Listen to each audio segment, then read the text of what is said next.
Assalamualaikum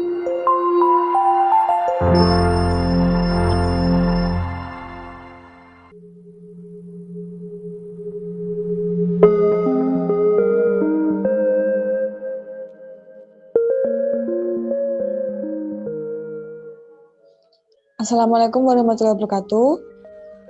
Pada kesempatan kali ini, kami selaku kelompok 5 akan mempresentasikan hasil dari review jurnal kami dengan judul Analisis Reliability Centered Maintenance atau RCM pada mesin hidrolik press plate mesin 1000 ton dengan studi kasus PTX. Sebelumnya, perkenalkan kelompok kami. Yang pertama, anggota Dewi Permatasari dengan NIM 103, Dewi Novitasari NIM 111, Anissa Syahrini NIM 127, dan Sistika Dewi dengan NIM 128. Identitas jurnal kami review bersumber dari Jurnal Kajian Ilmiah dan Teknologi Mesin dengan penulis Muhammad Amaluddin Firmansyah dan Nur Halim dari Universitas Muhammad Jember, diterbitkan tahun 2020, volume 4, nomor 2, halaman 19-23.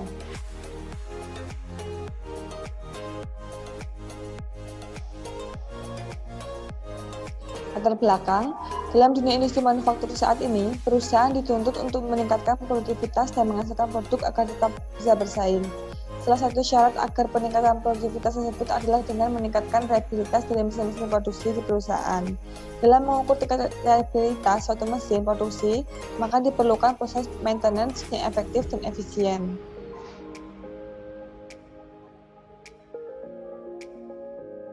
Tujuan penelitian yang pertama, menganalisis permasalahan yang terjadi pada mesin hidrolik press plate mesin 1000 ton dengan menggunakan metode RCM. Yang kedua, menentukan kebijakan perawatan yang optimal dengan menggunakan metode RCM. Dan yang ketiga, menetapkan biaya yang harus dikeluarkan untuk perawatan mesin.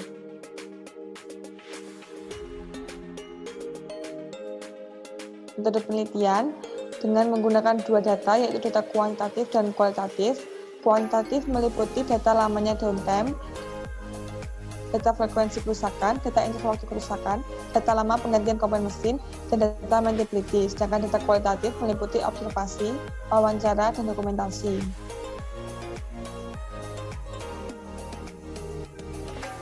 Pengolahan data ada 3 tahap. Yang pertama, penentuan komponen kritis berdasarkan pada data downtime mesin yang diakibatkan kerusakan komponen dengan frekuensi terbesar. Yang kedua, sistem kebijakan perawatan mesin dengan 3 tahap, perawatan mesin sebelum proses produksi dimulai, pembersihan mesin setelah proses produksi selesai, dan penggantian komponen mesin yang rusak. Yang ketiga, proses RCM meliputi pemilihan sistem dan pengumpulan informasi, definisikan batasan sistem, penjelasan sistem dan fungsional blok diagram, fungsi sistem dan gagal fungsi, FMEA, LTA, dan pemilihan tindakan perawatan. Selanjutnya yaitu adalah hasil dan pembahasan masuk ke penentuan komponen kritis. Berikut ini merupakan data frekuensi kerusakan komponen-komponen dari mesin hidrolik press plate mesin 1000 ton, di mana berdasarkan data tersebut selanjutnya akan dilakukan Pareto chart untuk mengetahui komponen-komponen mesin yang memiliki frekuensi kerusakan tertinggi sampai dengan yang terendah. Oke, berdasarkan data Pareto chart yang telah ditampilkan, diketahui bahwa komponen kritis yaitu adalah komponen V-packing dan kontaktor. Yang keduanya memiliki persentase tertinggi dengan menggunakan masing-masing 32% pada V-packing dan 24% pada kontaktor. Selanjutnya yaitu adalah FMEA.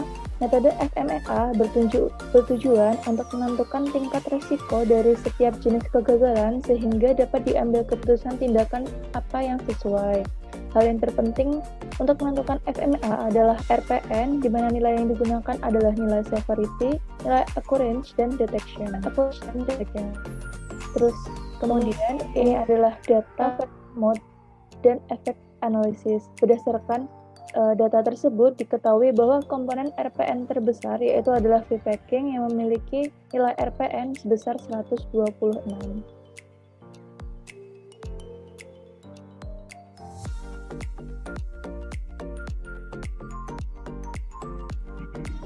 Berikut ini merupakan dilakukan tabel perhitungan MTBF dan MTTR pada mesin hidrolik press flat mesin 1000 ton.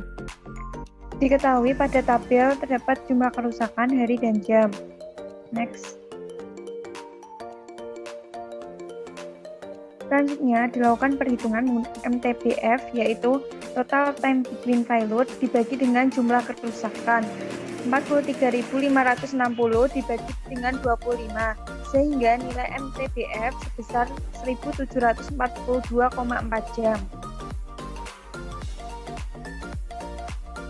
Selanjutnya yaitu tabel MTTR, diketahui total waktu repair dan jumlah perbaikan.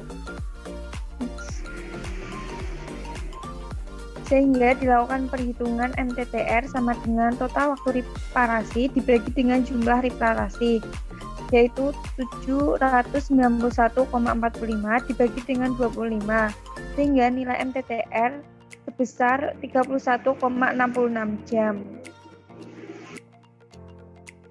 Perhitungan maintenance ability dilakukan dengan cara menghitung nilai dari satu min eksponensial pangkat nilai waktu selama perbaikan dibagi dengan nilai MTTR. Jadi, untuk nilai maintainability teknisi adalah baik karena memiliki nilai mendekati 1. Berikut merupakan penentuan biaya perawatan berdasarkan interval perawatan optimal dengan penentuan biaya.